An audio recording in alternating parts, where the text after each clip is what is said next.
Bien-aimé, la mort, la résurrection de Jésus a changé tout par rapport à ce qu'on a appelé par l'adoration de Dieu depuis l'Ancien Testament jusqu'au Nouveau Testament.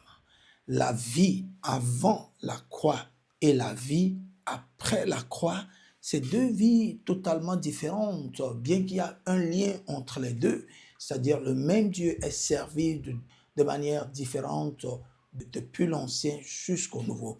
Et un christianisme qui ne prend pas en compte ce qui s'est passé dans la mort et la résurrection de Jésus ne peut que être voué à l'échec, ne peut que connaître des difficultés pas possibles parce que Jésus n'a pas que racheté les hommes, il a produit, Dieu a produit au travers de la résurrection de Jésus une nouvelle créature. Et la nouvelle créature, c'est la nouvelle donne. C'est ce que Pierre a appelé la vérité présente. Et c'est ce que j'essaie de te faire voir sur cette plateforme en traitant du thème la puissance de sa résurrection. Et aujourd'hui, nous sommes dans 2 Corinthiens, le chapitre 5, le verset 21. On nous dit, celui qui n'a point connu le péché, il a fait devenir péché pour nous, afin que nous devenions en lui justice de Dieu. Afin que nous devenions en lui justice de Dieu. Pour bien comprendre ce verset qui est l'un des plus puissants de la Bible, nous retournons d'abord au jardin d'Éden. Pourquoi? Parce que les mots-clés de ce verset, c'est le mot péché, le groupe de mots justice de Dieu. Vous comprenez que le péché, l'homme n'a jamais connu le péché sinon que dans le jardin d'Éden, où à un moment donné, à cause de sa désobéissance, il a péché. Donc le péché est venu par là. Et la Bible nous fait comprendre que quand Jésus est venu sur terre, c'est pour régler le problème depuis sa source. C'est la raison principale pour laquelle Jésus était sur terre. Et le problème majeur de l'homme, c'était le problème de péché. Le péché qui a commencé depuis le jardin d'Éden jusqu'à la venue de Jésus. La Bible nous fait comprendre que sur la croix, à un moment donné, Jésus est devenu totalement péché. Quand vous lisez dans les différentes épîtres, d'autres qui ont parlé de péché, de relation de l'homme à péché ou de Jésus par rapport au péché, vous allez voir que Jean-Baptiste a dit, il a pris le péché du monde. Pierre a parlé également du fait que sur le bois, il a pris nos péchés et tout. Il n'y a que Paul qui a donné cette révélation puissante sur ce qui s'est passé sur la croix. Ce passage, Paul nous fait comprendre dans ce passage-là que il a fait devenir péché. Ce verset montre que Jésus n'a pas que porté le péché des hommes, mais à un moment donné sur la croix, il est totalement devenu péché de la tête jusqu'aux pieds. Et c'est l'une des raisons pour lesquelles Dieu s'est détourné de lui. Dieu, il a crié, Eli, Eli, lama sabachthani, pourquoi m'as-tu abandonné? Dieu devait se séparer de lui parce qu'il était devenu péché. Dieu n'a aucun rapport avec le péché. Donc, en devenant péché, c'était pour régler un problème. Donc, dans la mort, il était devenu péché pour régler tous les problèmes que le péché a engendré. Le péché a engendré la mort, donc il a pris la mort pour traiter de tout ce que la mort aussi a engendré. La Bible a appelé Satan celui qui avait la puissance de la mort. Ça veut dire le péché a engendré la mort a donné pouvoir à Satan de l'utiliser pour asservir les hommes. Donc, Jésus est mort pour traiter. Non, d'abord, avant de mourir, Jésus est devenu péché pour traiter du péché. Péché engendré mort, traité de la mort, et la mort qui donne puissance à Satan, traité de celui qui avait la puissance de la mort. Vous voyez? Donc, dans la mort, Jésus a résolu tout cela qui avait comme péché, qui avait comme problème. OK? Maintenant, ce qui est glorieux par rapport à ce qu'il a fait sur la croix, c'est que avec la mort, il a résolu tout le problème. Mais pour que ce problème ne se répète plus, il a continué sa mission en faisant ce qu'on a appelé la résurrection. La résurrection de Jésus n'est pas qu'une affirmation, ce n'est pas juste un fait comme cela. C'est plus qu'un fait. C'est en la résurrection qu'il y a eu ce qu'on appelait la récréation de l'homme. L'homme a été créé à nouveau. Et cette fois-ci, ce n'est plus de manière physique, mais de manière spirituelle. Rappelez-vous, Jésus l'a déjà dit dans Jean 4, le verset 24, il dit, Dieu est esprit, ceux qui l'adorent sont supposés l'adorer en esprit et en vérité. Ce qui veut dire que l'espèce que Jésus produisait à travers la résurrection est esprit et tout était spirituel. Donc, ces personnes sont supposées adorer le Père en esprit. Vous voyez là? Donc, l'adoration n'est plus liée à quelque chose de physique en tant que tel, mais c'est totalement la foi à mettre en ce que ce Rédempteur-là était en train de faire en faveur du genre humain. Vous voyez? Donc, le croyant naît à partir de cette résurrection. Donc, la résurrection a produit ce qu'on a appelé dans ce verset que nous avons lu, la justice de Dieu.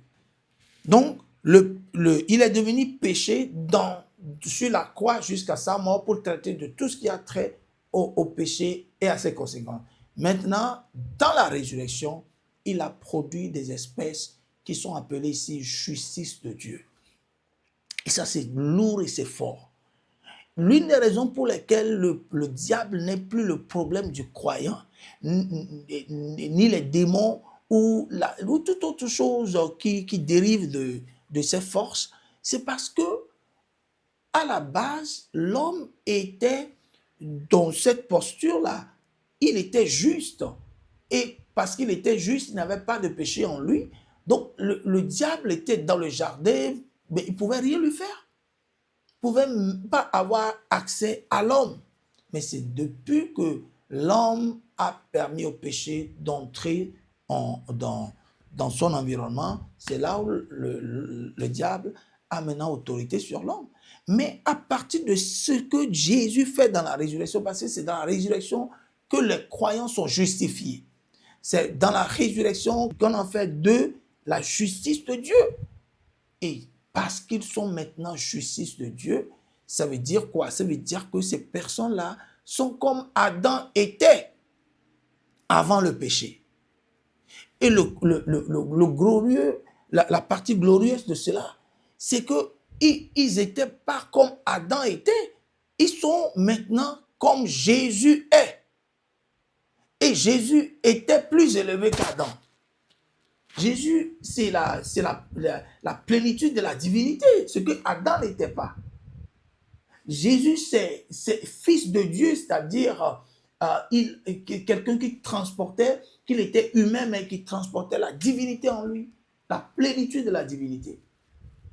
Ouais? Et nulle part, on ne pourrait comparer le premier Adam au dernier, parce que le premier n'était pas vraiment, il était à l'image du deuxième, mais quand on compare l'ancien, le premier et le deuxième est le Seigneur ressuscité. C'est pour cela que dans le livre de 1 Corinthiens 15, on a dit du premier qu'il est tiré de la terre.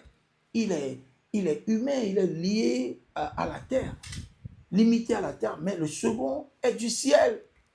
Ouais, donc, on n'est pas que retourné à l'origine, mais on est retourné à l'origine des choses, mais on nous a amené à un autre degré, à un autre niveau. Et on est maintenant au niveau de l'Adam qui est du ciel et non de l'Adam qui est de la terre. Voilà la grande différence entre les deux. Mais néanmoins, le point commun, c'est que le premier Adam, il était juste. Le deuxième Adam, il est aussi juste.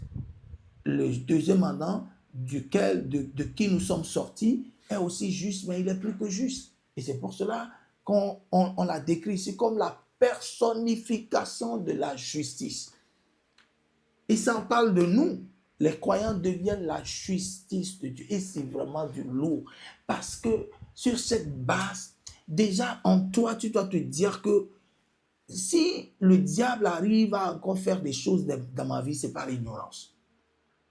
Si je suis à la merci de ce monde, c'est par ignorance. Il y a un certain nombre de choses qui ne sont plus permis dans ma vie.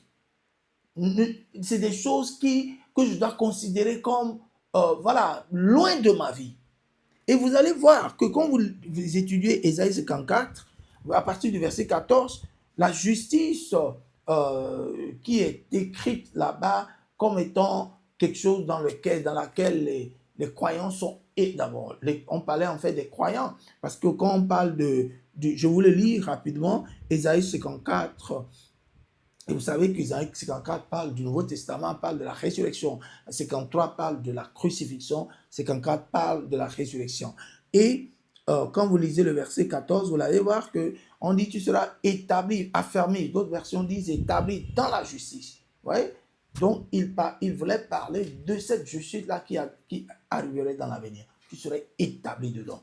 Et il dit, bannis l'inquiétude, tu n'as plus rien à craindre. D'autres versions disent, tu seras éloigné de l'oppression. Vous voyez? Éloigné. Tu n'es plus proche de l'oppression. Tu n'as plus rien à faire avec l'oppression. Voilà. Et si l'on forme des complots, et c'est de là que vous avez le fameux verset du chapitre 54, le verset 17 qui dit « Tout temps forgé contre toi sera sans effet ». Donc, tout cela t'arrive parce que tu es justice de Dieu. Tout cela t'arrive parce que tu es établi dans la justice. Et en tant que croyant, tu dois comprendre cela pour la vivre. Déjà, dans tes prières, c'est des passages de ce genre que tu dois avoir sur la bouche.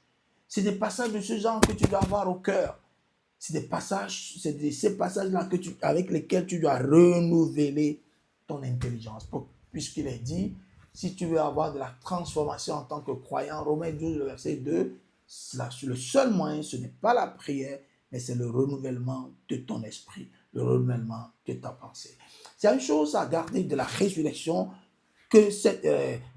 comme étant quelque chose que tu as hérité de cette résurrection. La puissance de cela, c'est que dans la résurrection, on a fait de moi le juste. Pas que le juste, mais on a fait de moi justice de Dieu. Je suis, spirituellement parlant, comme Jésus est. Comme Jésus est. Par conséquent, le diable n'a aucune place dans ma vie. Il n'a aucun accès sur ma vie.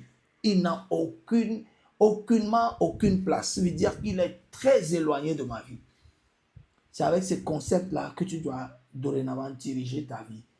Il faut imaginer ta vie de cette manière, prier de cette manière et comprendre que tu n'es plus à la merci de Satan ou de quelque force que ce soit. Pourquoi? Parce qu'on a fait de toi la justice de Dieu en Christ Jésus. Et tout cela a été possible à partir de la résurrection. C'est dans la résurrection que Jésus a fait de toi cette justice de Dieu. Que le Seigneur te bénisse. Amen.